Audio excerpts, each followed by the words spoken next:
Hey, welcome to Select Arcane. Wow, I can't believe we've come completely full circle, and this is officially 1 year of the channel. I say that because the first video I ever did was for Medallion Madness Month, where I painted a Heather medallion as a chestnut Mustang. And now, here we are back again. I'm going to be participating again this year with another medallion. This is a Drinker of the Wind medallion sculpted by Christina Riley. I participated in one of her shows and I got this guy as a door prize, which I thought was so cool of her. But I don't know what I want to paint him. He's been sitting on my shelf for a while and I just never knew what to paint him as. So I'm going to do something a bit different. I'm going to ask Yatta. And if you don't know who Yatta is, he's my Shiba Inu who pops up from time to time on this channel through unboxing videos, or he's also that little dog that sits on the side when I need little extra headlines. He's going to decide for me. And here we have his food bowl filled with all the colors. These are every base color a horse can come in, from bay to gray to black to palomino, everything. Grula, or Gruya. That's a black dun, so that'll be really exciting because I haven't painted one since for a very long time. And the second ticket he's going through, waiting for it.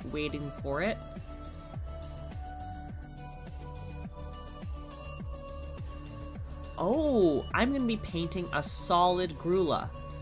Huh, okay, I can do that. A lot easier than my last pwn. Okay, let's get started. First things first, I'm washing this medallion in anti-grease dish soap and scrubbing with a toothbrush designated for my medallion washing. I'm completely omitting the sanding and filing because in this case I've already done that with him. If you want to see more about sanding and filing, please see my other videos, Sarabi and my Takeshi medallion Wahoo. That will cover everything. And only after he's dry completely, I spray in white Duplicolor sandable primer. I actually would prefer gray for this project because, you know, he's going to be a Grula, but I'm actually all out, so white it is. I was going to finish him off in white Duplicolor sandable primer, but it started getting really damp and rainy out, so I had to switch over to white Gesso. This works just as well, it really does. But you run the risk of brush strokes. So to counteract that, I'm painting in very, very thin layers with a soft brush. While the gesso dries, let's look at my first Grula ever, which also just so happens to be maybe my first or second medallion I've ever painted. To be quite honest, I'm not sure who the sculptor is, but I think I painted this guy around 2017, because I think it was the year of my first NamoPaymo. And this was when I was just first starting with oil paints on models, so this guy reflects that. Can I do better now, all these years later? I certainly hope so. So getting back to my model, now that the gesso is dry, I mix up white, ivory black, burnt umber, and yellow ochre. I mix them up, add a bit of linseed oil, and aim for a grayish brown. Something to be an intermediate color as the base coat. But applying it to the horse, I have this beautiful, beautiful toasty buckskin yellow dun color. Man, now I'm wishing I did this guy in a yellow dun or something because I've never painted one and he just looks so striking in this color. But no, I'm going to keep this as the undertone because some Grulas have that nice, warm, toasty undertone under that mousy gray. The first layer is always deceiving, so trust the process. To omit any brush strokes, I take my fluffy brush and smooth all over him. That leaves me with an extremely smooth base coat and he's ready for the next layer after he dries a few days.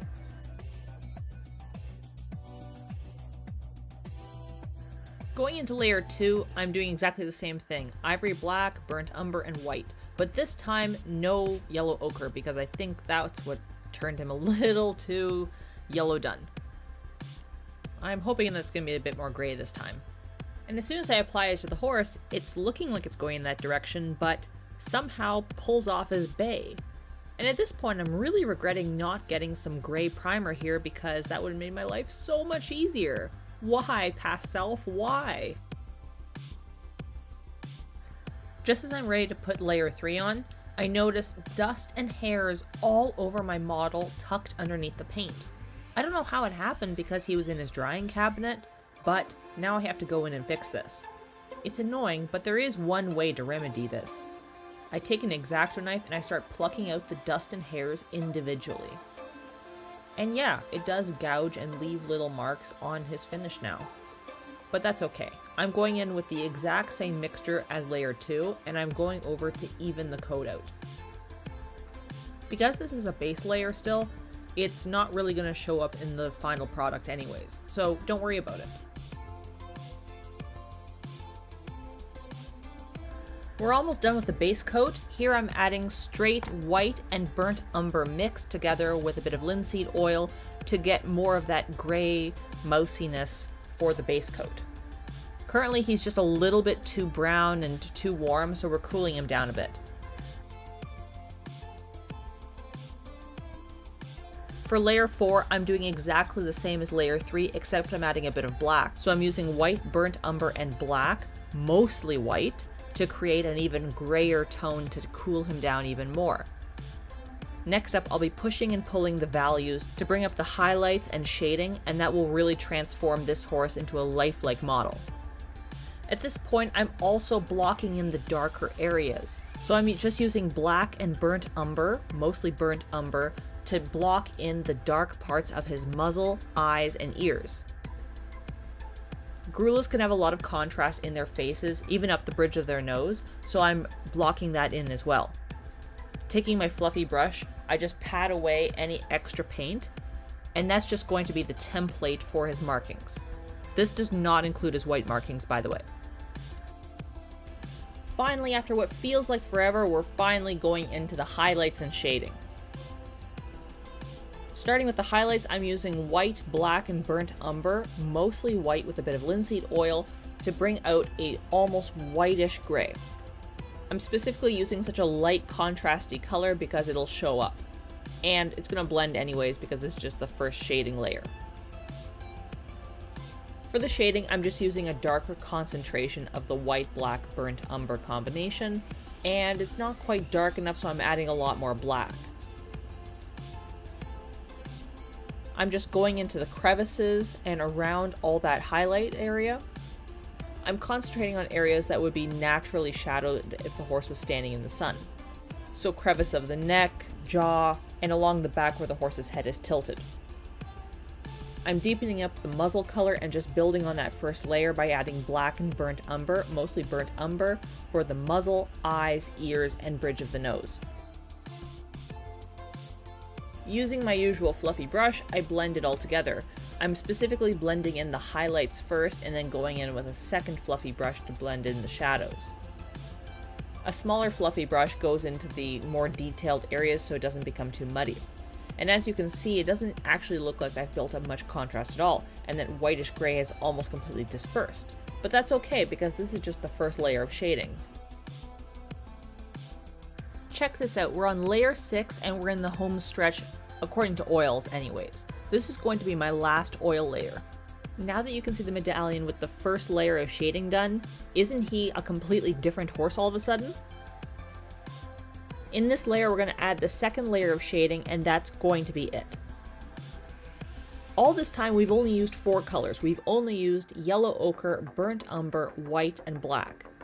And that yellow ochre was only for that base layer, which was, I think, a mistake. So we're going back in with the black, burnt umber, and white, and I'm making 3 different portions. One extremely light with lots of white, one in the middle that's very gray, and one that's very dark that's only black and burnt umber. I'm going over a bit of the highlighted areas again, only to top them up, to add a bit more contrast, and I'm going in with more darker shading into the creases. I'm adding linseed oil, like I have been before, just to smooth out the paint, and then I go in with my fluffy brush, multiple fluffy brushes, to separate out the shading and blend it together. I don't want it to muddy up, so I'm not rubbing it all over the model. I'm only using one brush for light and one brush for dark. And now that it's coming to that point, I fill in that dark black and burnt umber mixture into the mane. I don't care how it's going to look, I'm just adding in a base color and then brushing it out with the fluffy brush. This is just going to be a base for the next shading layers. I've been really lucky with how hot and dry it's been, so I go out with my Testors Dullcote to spray my final oil layer. This will ensure a proper seal and also protect the paint underneath. Spraying after oils is tricky because the layers might still be wet underneath, so you want to make sure that they are completely dry before you spray. Going back inside, we're going to switch mediums and I'm going to push over to gouache. I said in previous videos, gouache is kind of like the halfway between watercolors and acrylics, because they're opaque and pigmented like acrylics, but you can still activate them with water to change what you want. They also lie much flatter than acrylics, which makes it great for painting models. The only downside is that when you paint over the layer you just painted with gouache, then they'll reactivate, so you want to make sure that you spray in between the layers, like new layers in Photoshop.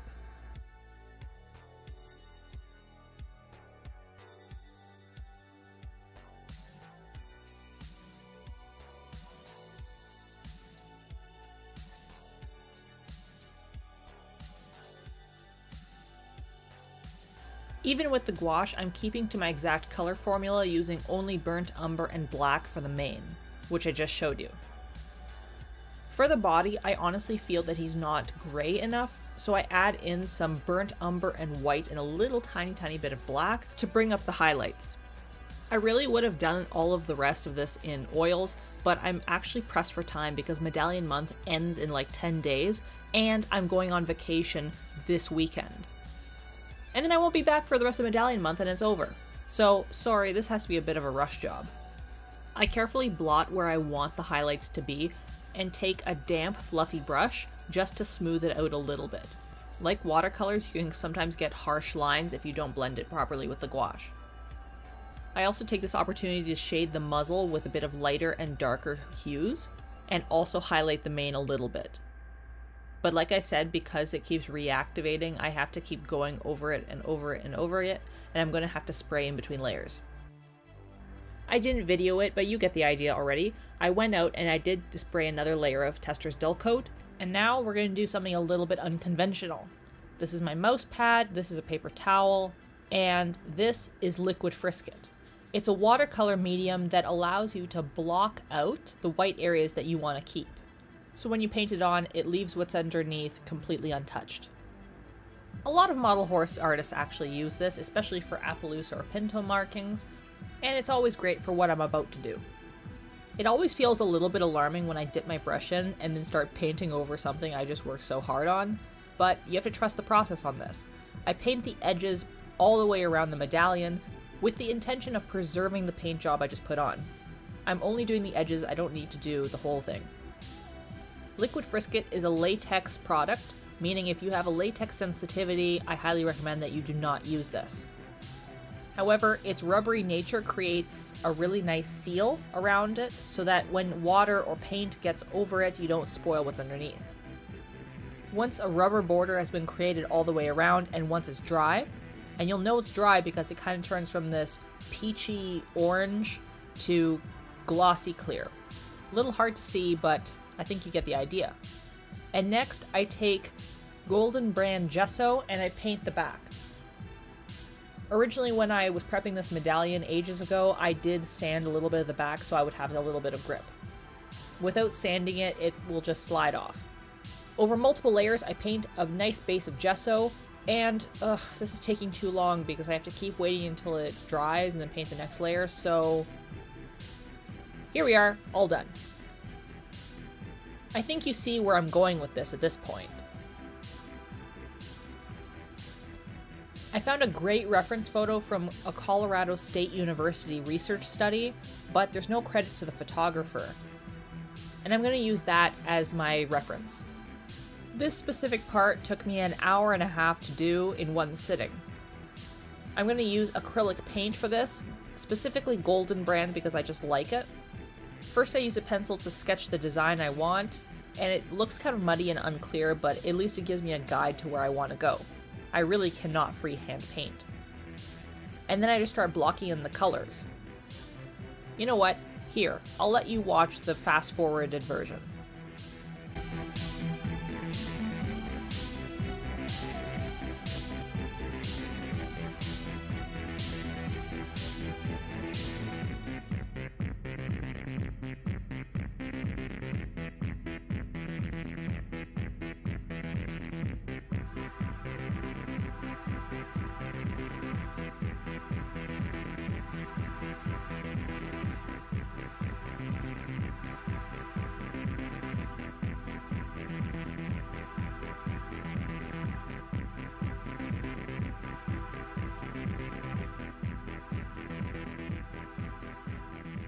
There we are. What do you think of this Mustang in his homeland? I think I like the idea of the Mustang already as a medallion, and then when you flip him back, you see him as a full body. Or, you know, half body. It was a little tricky not having any black, but I compromised. And I think that was for the best. Sealing in that hard work, I'm using Liquitex Gloss Varnish. I find it's very sticky and very glossy, but it is very good at protecting your work and not letting it chip. First I apply a generous smooth coat, and then I take it out for one more spray of Testors Dullcote. That will take down all the shine, and give it another layer of protection. The most rewarding part comes with peeling off that liquid frisket. I hope you didn't forget. I find it really easy to use this rubber glove and just to rub along the side. That kind of rips open the latex and lets you peel it back. For hard to reach spots, I use some tweezers. Finally, all that's left to do is gloss the eyes, nostrils, and a little bit of the lips.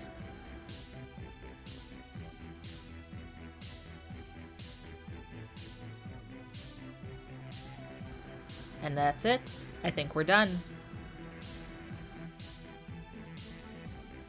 To be honest, once I put 2021 and 2022 together, I felt a little disappointed. I didn't think I had improved at all. I really failed on the contrast with this. Even Yata seems disappointed and walks away in disgust. And out of my 3 medallions from this channel, I think this one's the weakest. Sorry, Christina Riley, I think I really failed you on this. But if you found this video entertaining and useful, please like and subscribe. And I promise, I'll come back and do better.